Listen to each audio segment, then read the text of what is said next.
여러분, 케미라는 말을 일상에서 자주 쓰시나요? 영어에서 화학작용을 뜻하는 chemistry라는 단어에서 이제 이 말이 유래한 것은 알고 계실 겁니다. 드라마나 예능이나 사람들과의 관계에서 몇몇 사람이 함께 좋은 상승 효과를 낼 때 우리가 케미라고 이야기하죠. 시너지가 안 나면 반대로 케미가 안 좋다라고 이야기합니다. 여러분, 일상에서도 좋은 사람이나 사건과 조화를 이루는 것은 아주 중요하죠. 왜 그렇죠? 이제 그게 최대 효과를 내는 방법이기 때문이지요. 이왕 일을 하고 싶으면 좋은 사람하고 잘 맞는 사람하고 일하고 싶고, 이왕 놀고 싶으면 좀 이게 코드가 맞는 사람이랑 노는 게 좋지 않겠습니까? 그렇게 돼야 효과가 커집니다. 우리는 효율과 효과를 추구하는 편이기 때문에 케미가 맞는 것들을 찾아내는 것은 아주 중요한 일이지요. 한 존재가 갖게 되는 궁극적인 행복은 어디에 달려 있을까요? 이제 목적론적인 세계관 안에서 보면 그 존재가 목적에 부합하는 것을 찾아서 제대로 된 화학 효과를 내는 것에 달려 있다고 이야기할 수 있을 겁니다. 목적에 부합하지 않는 것에 합하여지면 어떻게 될까요? 잠시 잠깐은 그 낯섦과 새로움에 만족을 느낄 수도 있지만 곧 그 조합이 맞지 않음을 알게 되는 것이지요. 그러면 제대로 된 화학작용이, 제대로 된 상승 효과가 일어나지 않는 것입니다. 여러분, 우리가 행복을 추구하는 데 있어서 매우 중요한 것 중에 하나가 바로 방향입니다. 엇나간 행복 추구 안에는요, 제대로 된 삶의 의미를 찾을 수 없습니다. 그리고 제대로 된 삶의 의미를 알지 못한 채 계속해서 살아가고, 계속해서 걸어가고, 계속해서 달려가다 보면은 길을 잃고 맙니다. 그리고 그렇게 길을 잃었을 때 그 존재는 행복할 수 없고 불안과 어려움 가운데 들어가게 되는 것입니다. 인간에게 있어서 참된 행복은 무엇입니까? 두 가지입니다. 올바르게 사랑하고 올바르게 사랑을 받는 것입니다. 인간은 참되게 사랑해야 하는 대상을 깊이 사랑할 때 행복합니다. 그리고 그를 참되게 사랑할 수 있는 대상이신 하나님을 만나서 그 하나님으로부터 깊이 사랑을 받을 때 하나님과의 케미가 맞아지고, 그 케미가 맞아서 제대로 된 행복을 누릴 때, 거리낌이 없을 때 인생의 행복이 시작되는 것입니다. 오늘 읽은 말씀을 통해서 제가 찾기 원하는 것이 그것입니다. 여러분, 요즘에 어디에 코드를 맞추고 계십니까? 하나님은 여러분에게 참된 행복을 주기 원하시고, 언제나 여러분과 제대로 된 주파수를 맞춰서 여러분에게 행복한 삶, 참된 삶을 누리게 해주기를 원하십니다. 오늘 본문 말씀을 함께 읽으며 하나님이 진짜 원하시는 것이 무엇인지, 우리가 참되게 사랑받아야 하는 대상은 어떤 대상인지, 또 우리가 참되게 사랑해야 되는 대상은 무엇인지에 대해서 함께 숙고하고 생각해 보기를 원합니다. 함께 읽은 말씀은 호세아 말씀이죠. 호세아 선지자는 주전 8세기 북이스라엘 왕국에서 활동했던 선지자입니다. 이 북이스라엘의 왕이었던 여로보암 2세는요, 아주 유능한 사람이었습니다. 일을 잘하고 통치를 잘하는 사람이었어요. 그래서 그는 강력한 군사력을 바탕으로 돈을 많이 모으고 사회적인 안정을 이뤘습니다. 문화적으로 융성했지요. 근데 여러분, 여로보암이라는 왕 이름 혹시 들어본 적 있지 않으십니까? 조금 이제 성경을 공부해 봤거나 조금만 말씀을 많이 들으면 한 번쯤은 들어보는 왕 중에 하나인데요, 아주 악한 왕입니다. 재밌죠? 이 여로보암 왕 때는요, 나라가 융성했습니다. 그 어느 때보다도 부강했어요. 그런데 그는 악한 왕이었다고 성경이 기록합니다. 우리가 생각하는 것과 왕에 대한 평가가 다른 것이지요. 그 당시 나라가 부유해졌고, 그렇게 부유해질수록 이스라엘 백성들은요, 마음을 놓았습니다. 하나님께 대한 두려움, 자비를 행하고 옆에 있는 사람과 함께하며 짐을 함께 지는 삶 같은 가치들은 망각됩니다. 그리고 이스라엘 백성은 약속의 백성으로서의 정체성을 잃어버린 채 세속화되고 경건이 무너지게 되는 것입니다. 호세아의 부르심은요, 이런 사람들을 깨우는 것이었습니다. 그래서 굉장히 독특한 삶을 살게 되고 그 독특한 삶을 통하여서 이스라엘 백성에게 예언을 하는 역할을 했던 선지자가 바로 이 호세아 선지자입니다. 1장에서 굉장히 비유적인 내용들이 나온 뒤에 오늘 함께 읽은 2장이 나옵니다.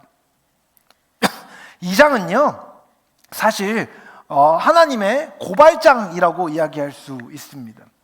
2장은요 어떤 고대 근동의 법정에서 고발을 하는 사람이 피고발자에 대한 피고발자의 죄악에 대해서 이제 소상히 이야기하는 형식을 빌려서 기록되어 있습니다. 고발자는 방금 전에도 말씀드렸듯이 여호와 하나님이십니다. 그리고 피고발자는 누구입니까? 이스라엘 나라와 그 나라에 속한 이스라엘 백성 전부가 피고발자로 되어 있습니다. 여러분 구약에서는요 하나님과 이스라엘의 관계가 빈번하게 혼인의 관계로 묘사됩니다. 여러분 하나님께서 선지자를 통해 말씀하시는 어조에서 우리는 분노를 읽어낼 수 있습니다. 2절을 보면 이렇게 얘기합니다. 그는 내 아내가 아니고 나는 더 이상 그의 남편이 아니다. 여러분 이 말은 뭐예요? 끝내자는 얘기입니다. 그만하라는 얘기죠. 헤어지자는 얘기입니다. 아니 이미 헤어진 상황이라는 말입니다. 여러분 이것은요 어지간히 화나지 않으면 할 수 없는 말입니다. 여러분 부부 관계에서 제가 아내한테 이혼하자는 말을 한 번도 해본 적이 없습니다. 그 말을 하면 안 됩니다. 우리 언약 관계잖아요. 진짜 화나도 하면 안 되는 말입니다. 근데 여러분 이 말이 나왔다는 건 뭡니까? 끝났다는 겁니다. 선을 넘었다는 겁니다. 이 말을 하지 않으면 안 되는 상황이 되었다는 것입니다. 이 분노는요 단순히 표현이 아닙니다. 명확한 징벌로 나타납니다. 3절에는요 심지어 그 아내를 벌거벗기겠다는 표현까지 나옵니다. 성경학자들은요 이것이 당시 상호 언약을 깨트린 것에 대해서 벌을 줄 때 나타나는 표현이라고 이야기합니다.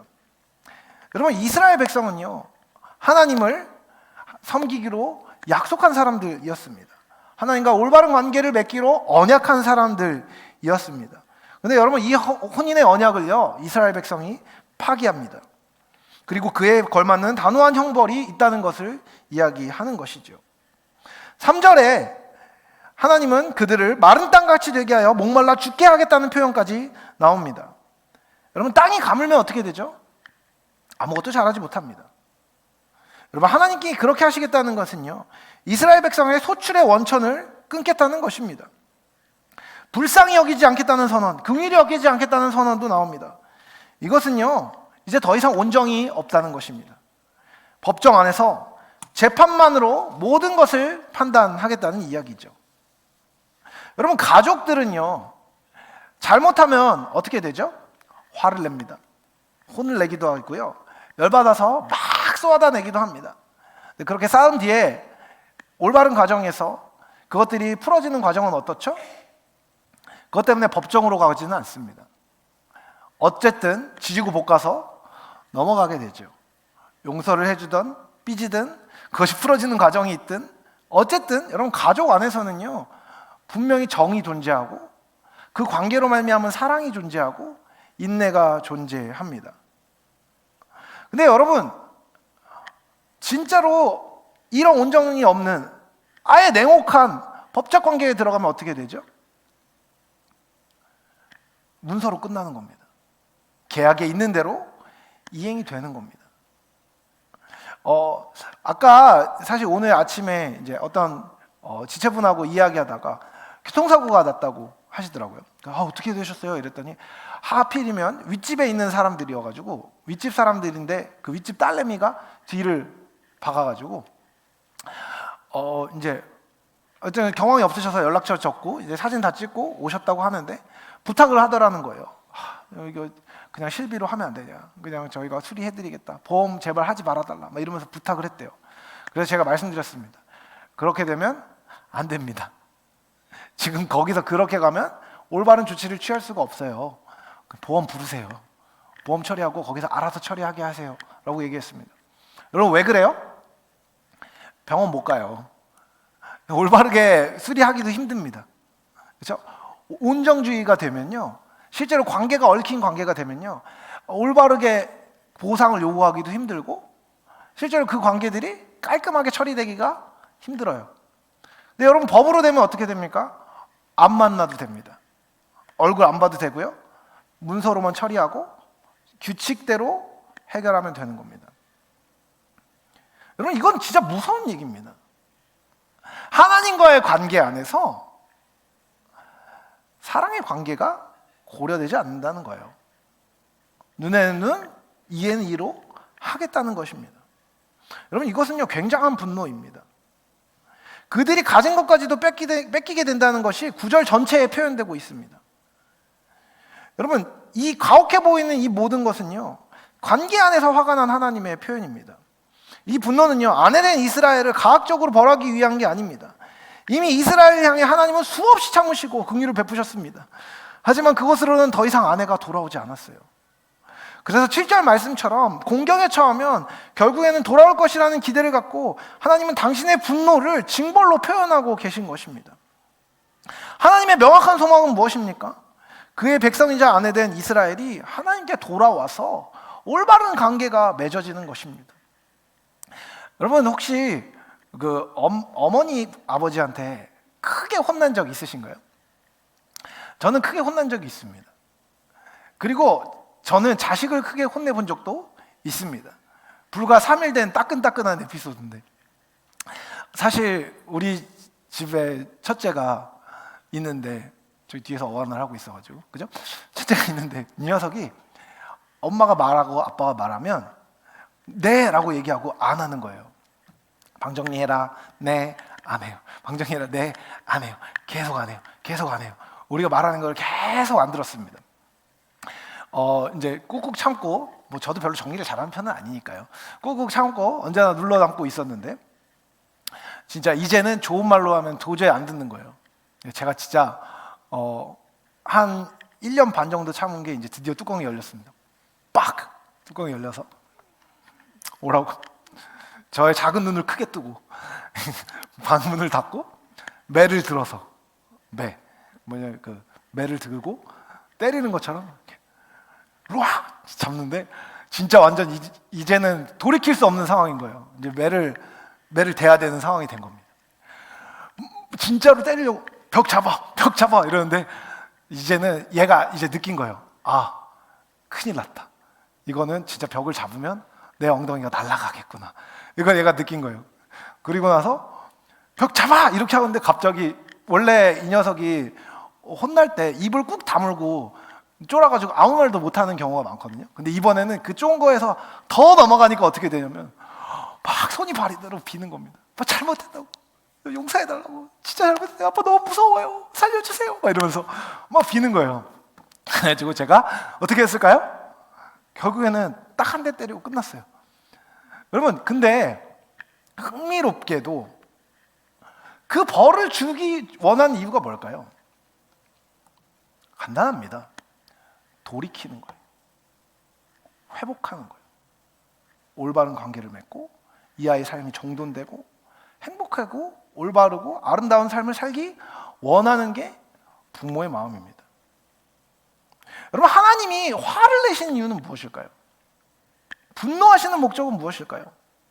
당신의 언약 백성들이 헛된 것을 쫓느라고 힘들어하고 그것으로 말미암아 기쁨을 누리고 있는 것처럼 착각하지만 사실은 망가지고 있는 그 모습을 보면서 하나님 화를 내시는 겁니다. 이스라엘을 돌이키기 원하시는 것이에요. 여러분 그런데 구체적으로 어떤 것이 하나님을 분노하게 했을까요?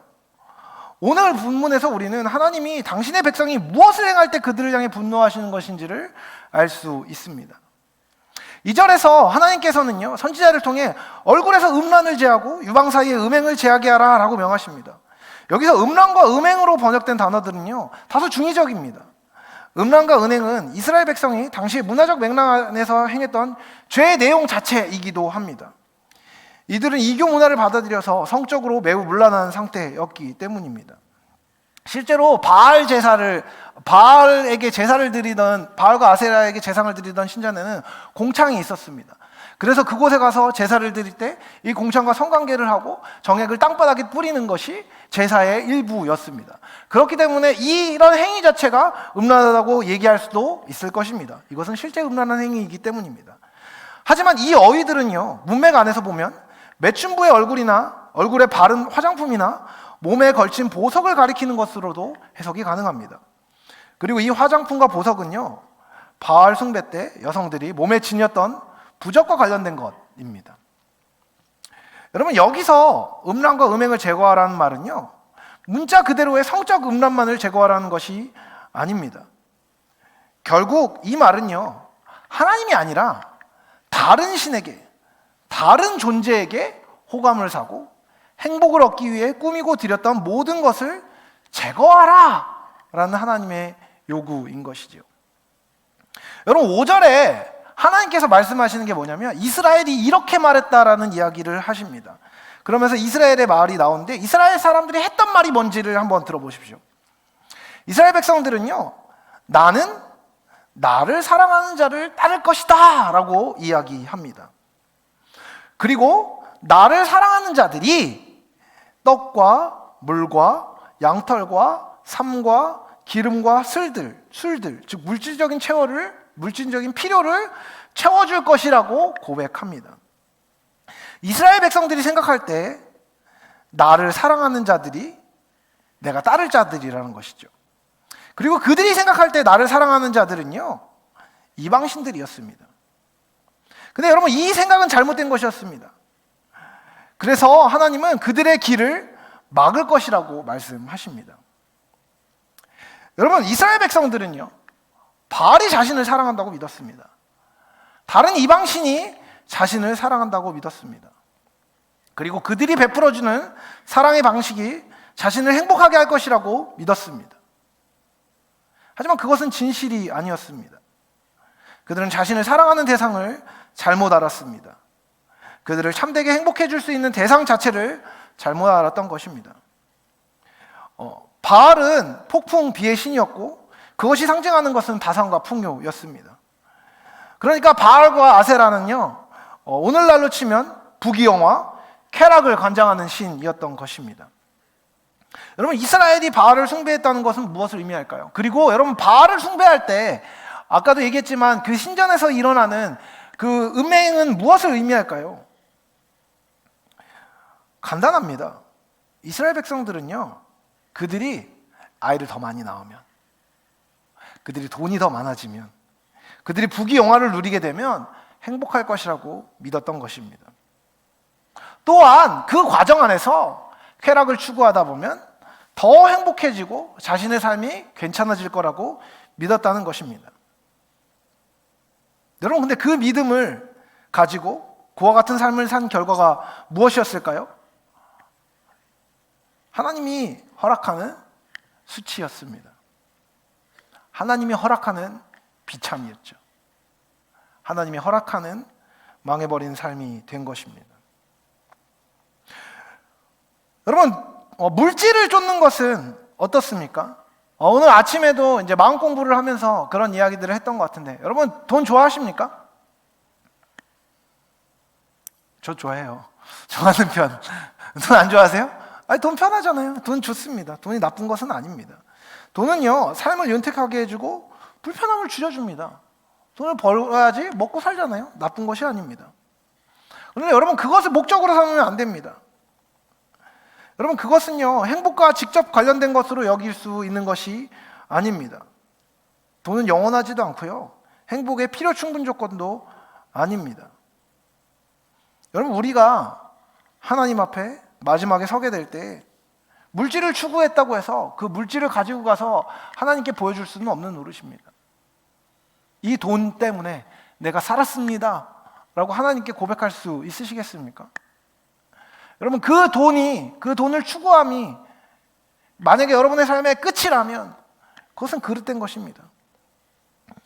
돈을 계속해서 쫓는 사람들은요, 돈이 주는 유익이 아니라 돈 자체를 쫓게 되고, 그렇게 되면요, 참됨과 사랑에서 멀어질 수밖에 없습니다.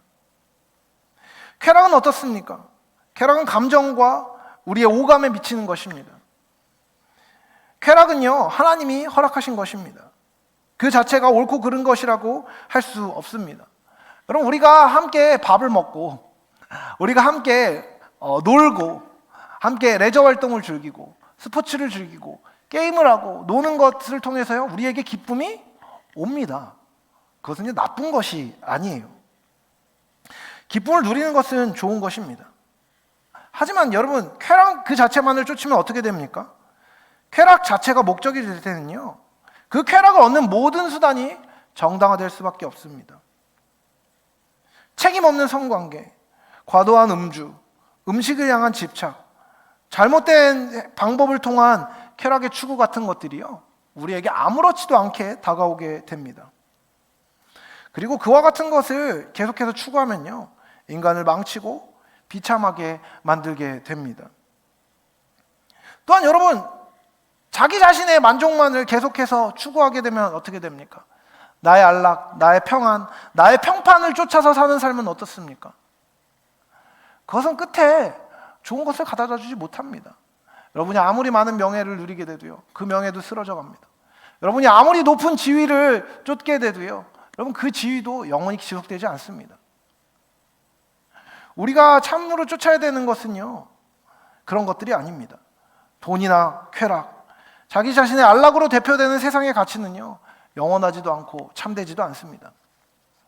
이스라엘 백성들은 참되게 사랑해야 할 분을 사랑해야 했습니다. 그들의 참된 사랑은요, 영원하고 참되며 올바르고 사랑이 있으며 지혜가 가득한 하나님이 되어야만 했습니다. 하나님이 그 모든 것들을 주시는 분이시기 때문이기도 하지만, 우리가 하나님을 사랑에 대한 이유는 참되게 사랑할 수 있는 유일한 대상이 하나님이시기 때문입니다. 여러분, 행복해지기 위해서 자기 소견에 당기는 것을 행하는 것은요, 이스라엘과 인류의 역사에 계속돼서 반복된 죄였습니다. 사사기 마지막 절을 기억하십니까? 그때 왕이 없으므로 백성이 자기 소견에 옳은 대로 행하였더라 라고 되어 있습니다. 참되신 왕이신 하나님을 왕으로 모시지 않고 자기가 왕이 되어 사는 것이 인류가 지을 수 있는 가장 큰 죄입니다. 인류 역사 전체를 통틀어서 계속해서 반복되고 있는 일이기도 하지요. 그리고 그것은 하나님이 가장 분노하시고 미워하는 일입니다.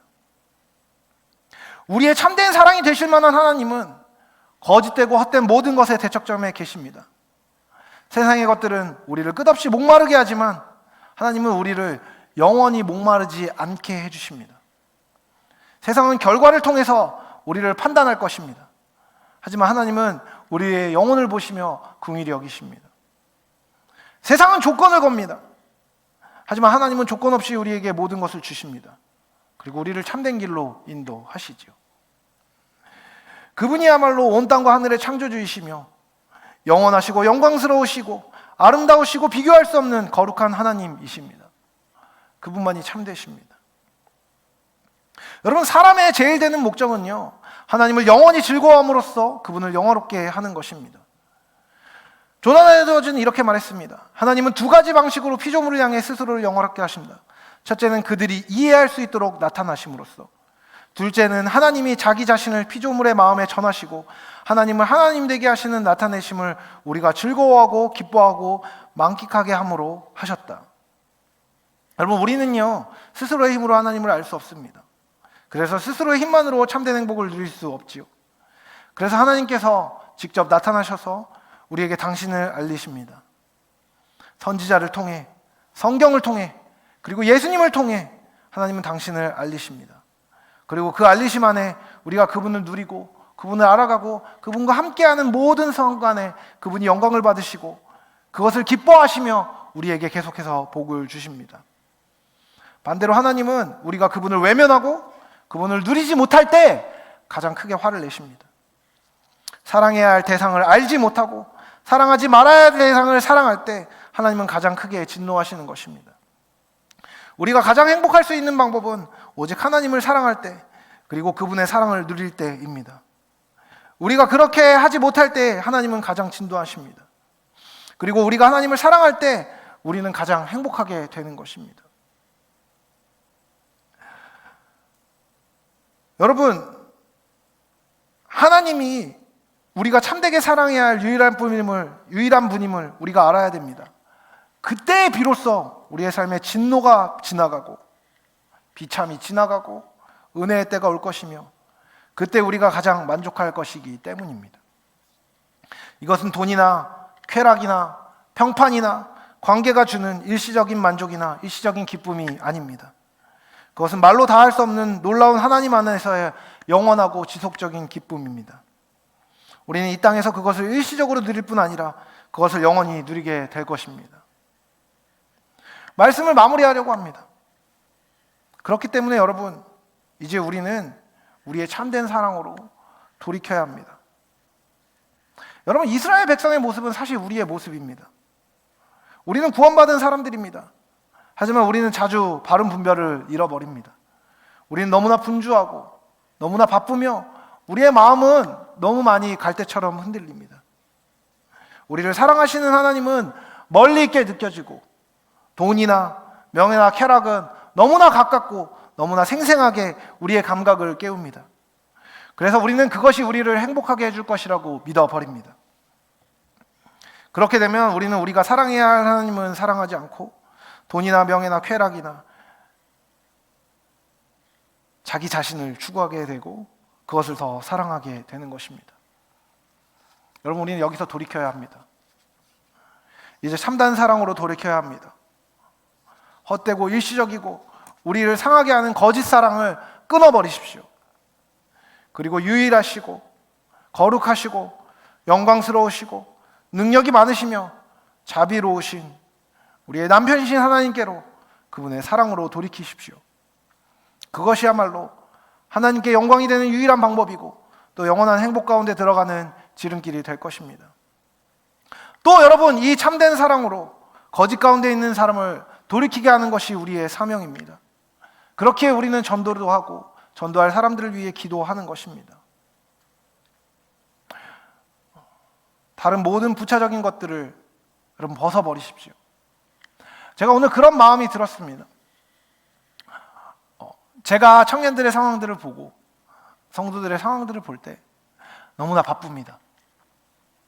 너무나 힘이 들고 삶의 구체적인 상황들 안에서 하나님을 찾지 못할 만한 너무나 구체적인 이유들이 있습니다. 그것 자체들이 잘못된 것이라고 생각하지 않습니다. 삶의 구체적인 이벤트들이 있고요, 어려운 일들이 있고 과정들이 있습니다. 여러분, 그 이유가 있을 때마다 우리가 하나님으로부터 멀어지면 하나님께 다시 가까이 가려고 할 때마다 우리는 너무나 많은 에너지를 써야 할 것입니다. 여러분, 부차적인 것들을 계속해서 벗어버리십시오. 긴장을 놓지 마십시오. 주님을 향한 마음을 돌이키십시오. 이 정도는 괜찮을 거야 라고 스스로를 나태하고 안 좋은 상황 가운데 계속 내버려 두지 마십시오. 부차적인 것을 벗어버리시고 참되신 하나님을 바라며 그분께 잇대어 기쁨과 행복과 평안의 삶을 누리는 여러분들이 되시길 사랑하는 주님의 이름으로 축복합니다.